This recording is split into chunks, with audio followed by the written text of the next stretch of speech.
Adrien. Alors je vous retrouve comme promis quelques jours après la dernière vidéo où je vous parlais un petit peu de l'organisation du voyage et des vidéos qui allaient suivre. Et bah ça y est, on démarre avec cette vidéo. Donc comme vous l'avez vu dans le titre, je suis en Bulgarie. Donc maintenant ça fait, au moment où je tourne cette vidéo, ça va faire 4 jours. Et donc j'ai noté un petit peu mes premières impressions sur le pays. Alors évidemment je suis que dans la capitale pour l'instant, je suis à Sofia. Mais à l'avenir je vais voir un petit peu d'autres coins du pays. Mais voilà, mes premières impressions sur la Bulgarie, mais plus précisément sur Sofia. Alors j'ai noté 5 points qui me paraissent assez marquants en fait quand on arrive en Bulgarie pour la première fois. Donc je vais un peu vous les partager et puis j'essaierai d'illustrer un petit peu mes propos avec des images de la ville et puis des gens et puis tout ça. Alors la première chose qui m'a marqué en venant à Sofia, c'est la disparité des revenus. Alors je m'explique par là, c'est que les quartiers très classe de la ville, très riches, en fait côtoient directement les quartiers très populaires. Donc vous pouvez passer d'un extrême à l'autre sans transition, d'un quartier relativement avec des vieux bâtiments très mal entretenus, des rues relativement sales, et puis d'un coup vous vous retrouvez en fait dans le plein centre avec des bâtiments comme l'Assemblée nationale et des rues pavées, enfin plein de belles choses. Donc en fait je dirais que ouais, le très beau côtoie le très laid, si ça fait sens. Donc voilà, ça montre les disparités qu'il y a dans cette ville, hein, puisqu'on est dans un pays relativement pauvre. La Bulgarie est un des pays les plus pauvres de l'UE, je crois même que c'est le plus pauvre. Mais à Sofia quand même, il y a quand même beaucoup d'argent, donc il y a, on va dire, voilà, tout se croise, tout se mélange. Notamment on le voit avec les voitures, c'est-à-dire que selon les quartiers, dès que vous rentrez dans les quartiers un petit peu classe de la ville, on voit que des grosses voitures allemandes, et tout de suite on est dans un autre univers. Alors le deuxième point concerne précisément la ville de Sofia. C'est que mes premières impressions, c'est que c'est une ville très vivante, qui bouge beaucoup. Une ville assez jeune, avec pas mal d'étudiants. Donc je pense que forcément pour tout le pays, ça doit être un centre où beaucoup de jeunes Bulgares viennent étudier. Hein. Il y a l'université qui se trouve pas très loin. Alors il y a de nombreux parcs, et puis on a des bâtiments modernes, mélangés en fait avec des bâtiments historiques très très beaux. Et des bâtiments modernes très beaux aussi, hein, ou moins beaux, en fait, enfin tout se mélange comme je vous l'ai dit dans le point d'avant.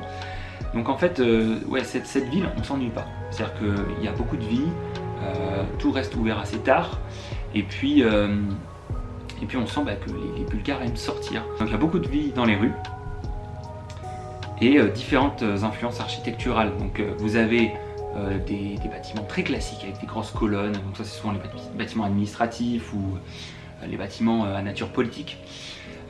Et puis vous avez des bâtiments très modernes, quelques-uns, pas des gratte-ciel si vous voulez, mais des immeubles quand même tout en vitre, tout en verre, très modernes. Et à côté de ça encore d'autres bâtiments qui ont plus ou moins quelques dizaines d'années et qui ont un style beaucoup plus classique, qui est très joli. Alors le troisième point concerne le coût de la vie, que je trouve vraiment très abordable. Alors évidemment je le savais avant de venir, je m'étais renseigné. On m'avait dit que la Bulgarie était un pays abordable où la vie ne coûtait pas cher. Mais là pour le coup c'est vrai que c'est vraiment impressionnant une fois qu'on y est. C'est-à-dire que quand vous faites la conversion en plus en euros, manger dehors ne coûte que entre 5 et 9 euros quoi. Et parfois moins, hein, si vous mangez évidemment un truc comme un kebab, vous pouvez en avoir pour 2 euros. Donc vraiment c'est très très peu cher, et ça s'étend à tout, les bars, les restos, tout en fait en réalité, même les transports, les taxis sont bon marché. Donc vraiment, et ça c'est un point très positif quand vous êtes en voyage ici, c'est que voilà, vos dépenses sont réduites et vous pouvez donc vous faire plaisir, puisque en tant que Français en fait on a un excellent pouvoir d'achat ici en Bulgarie. Alors le quatrième point, je dirais que c'est quelque chose qui se ressent plus qu'on ne le voit vraiment, c'est la place très importante donnée au patriotisme. Alors, je peux me tromper, mais c'est mon ressenti, mais j'ai l'impression que les Bulgares quand même sont très attachés à leur pays. On voit pas mal de drapeaux, et puis en fait, il y a des éléments historiques qui rappellent la grandeur du pays un peu partout, en tout cas dans la capitale. Mais vraiment, c'est assez marquant, c'est-à-dire qu'on a des statues de différentes figures historiques de la ville, mais si vous voulez, pas concentré dans un même endroit, c'est dispersé un peu partout, et en fait, où que vous soyez dans la ville de Sofia, vous allez passer à côté d'un petit monument ou un mémorial, ou voilà. Vous allez toujours avoir un rappel en fait de l'histoire de la Bulgarie et de sa grandeur. Et ça, je trouve ça très positif. Donc on sent une certaine fierté, un vrai attachement à la Bulgarie, de la part des Bulgares et puis des institutions en fait. Ça se ressent quand on se balade dans les rues.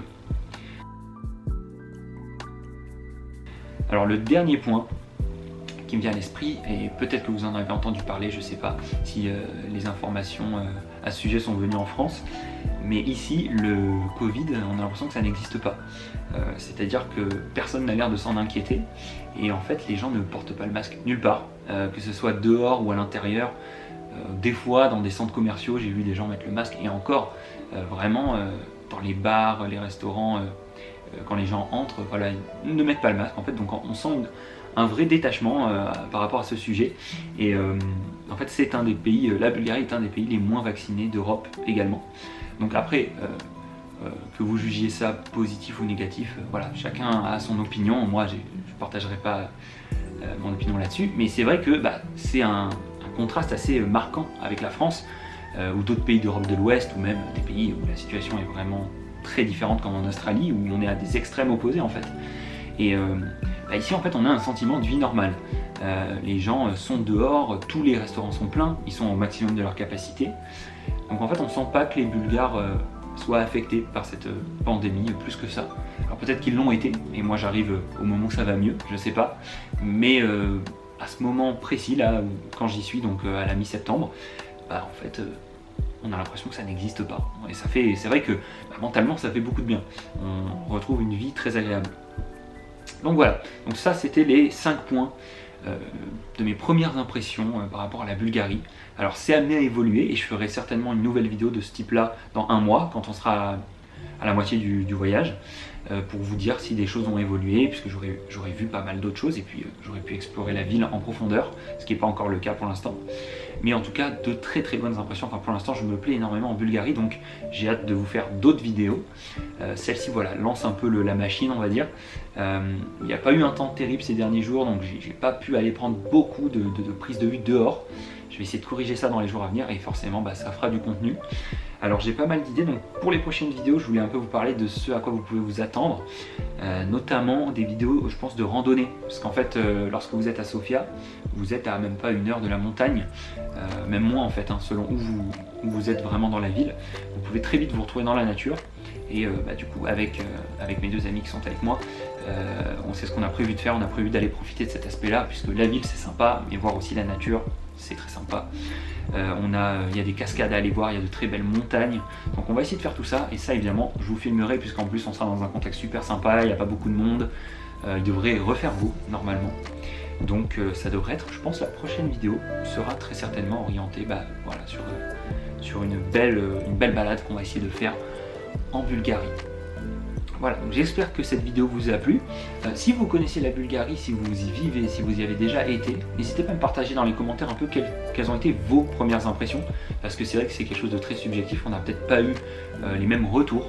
Donc n'hésitez pas à me partager en fait ce que vous avez ressenti vous quand vous êtes arrivé en Bulgarie, parce que l'air de rien c'est quand même un choc culturel, on est quasiment le plus à l'est possible en Europe, donc c'est vraiment pas la même culture que la France ou n'importe quel pays francophone. Donc voilà, je serais curieux de savoir un peu ce que vous en avez pensé, et puis n'hésitez pas aussi à me dire un peu si vous avez des idées de vidéos, des choses que vous avez envie de voir, dites-le moi, moi je m'adapte vraiment à ce que les gens demandent. Je suis très libre si vous voulez, je ne me suis pas fait un programme, donc je pourrais m'adapter. Voilà, j'espère que cette vidéo vous a plu, et puis on se retrouve très bientôt. C'était Adrien, ciao.